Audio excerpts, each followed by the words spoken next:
আজকের যুগের মেয়েরা এমন বেহায়া, এমন বেলাজা, এমন বেশরম যে এখন হাত ধরে পালায় চলে যায়, একটু চিন্তাও করে না যে আমার সন্তানের কি হবে, আমার মেয়ের কি হবে, আমার ছেলের কি হবে। কথা বলেন ঠিক কিনা? এমন বেহায়া বেলাজা মেয়েকে আপনাদের এলাকায় নেয় না।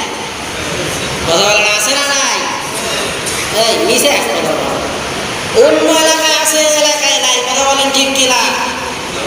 এই ঠিক না কাছে যাক আলহামদুলিল্লাহ বলেন। বড় দুঃখজনক হলো সত্য যে বাবার জন্য দোয়া অনুষ্ঠানের আয়োজন করেছি, তামদারি করেছি, হুজুরকে নিয়ে গিয়ে দোয়াতে লেগে দিয়েছি।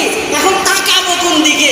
ডাইনেও মেয়ে, বামেও মেয়ে, যেই লাইনে ছেলে বসে সেই লাইনে মহিলা বসে, যেই লাইনে দুলাভাই বসে সেই লাইনে শালিও বসে, যেই লাইনে শ্বশুর বসে সেই লাইনে বৌমাও বসে, যেই লাইনে ভাবি বসে সেই লাইনে দেবরও বসে, যেই লাইনে হমন্দি বসে সেই লাইনে শালার বউ বসে। এই জন্যই তো এলাকার থেকে শালার বউ হমন্দির লোকে বাইরে যায়। কথা বলেন ঠিক কিনা?